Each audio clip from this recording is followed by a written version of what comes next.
Hi everyone, and welcome to our brand new daily show, The Big Story, where we bring you the hottest topics of the day right here from the heart of the newsroom. My name is Alyssa Wu, and I'm coming to you live from the Straits Times. We are streaming live right now on Facebook and YouTube, so do like, comment, and share this video. If you're watching on YouTube, do click that bell button to be notified whenever we go live. I'll be joined very shortly by my newsroom colleagues, where we'll discuss topics of the day. So more than 1 million Hong Kongers protested on Sunday.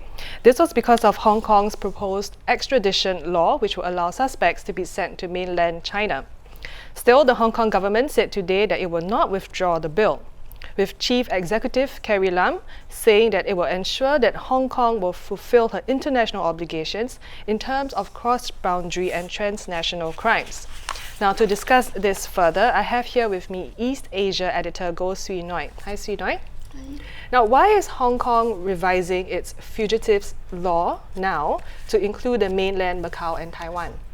Well, the Hong Kong government, when it first mooted the law in February, explained that the reason was that it could not send to Taiwan a Hong Kong resident who allegedly killed his girlfriend when he was in Taiwan. So they want to amend the law so that they can send him to Taiwan, which had asked for his extradition. But what about the new amendment? So that will remove a part of the current law, is that right? Could you tell us what yes. it is? So what the new amendment does is that it will, what they say, close a loophole. So because right now they can't send people to Taiwan, right? But the problem is this, that the new amendment will also allow Hong Kong to send criminal suspects to mainland China. Because right now the law does not allow that to happen, because the law excludes any part of China from extradition. Now, why are the people of Hong Kong protesting so strongly against this bill, and how will the bill affect Hong Kong's legal autonomy? Right, okay, so Hong Kongers and the foreign business community in Hong Kong object to this proposal principally because they worry that there will be no due process of law for anyone extradited to the mainland. And this was the reason why the original law in the first place forbade anyone from being extradited to China. That, there would be that because China at that time did not have adequate human rights protection, and its judicial system was too opaque. Now, among Hong Kongers today, there is the fear that the amended law will have a rather chilling effect on their city's freedom of speech and constrict its autonomy. So can you elaborate a bit more on that? Well, this is because what this law does is that it really threatens the safety of Hong Kong journalists and political activists, because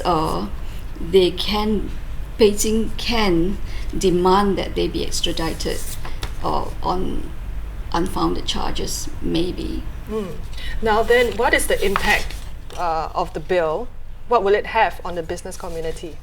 Right, so the foreign business community is worried about the possibility of the arrest and rendition to China of international business executives who are living and working in Hong Kong, or just transitioning through Hong Kong on alleged crimes that Beijing may be accusing them of.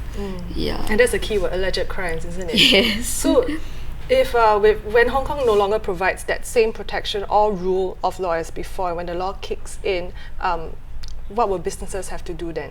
Well, the sense among the foreign business community is that when this law kicks in, and as you say, if Hong Kong does not provide the kind of protection that it does now, then foreign businesses may rethink choosing Hong Kong as a place for their business regional headquarters or the base for their operations.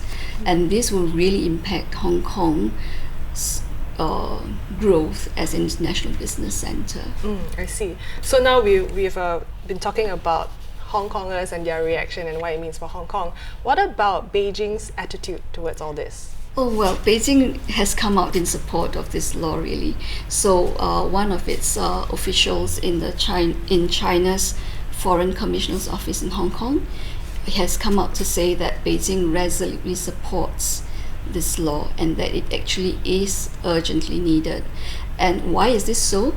Well, another official had come out to say that there are actually 300 fugitives in Hong Kong right now, about 300. Who are wanted by China. So they'll be the first 300.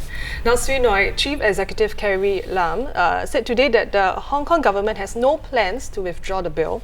But what are they doing to appease the citizens of Hong Kong? Well, actually, the Hong Kong government has done something to assuage the fears of people in Hong Kong. So in March, it actually removed 9 white-collar crimes from its list of crimes that are extraditable.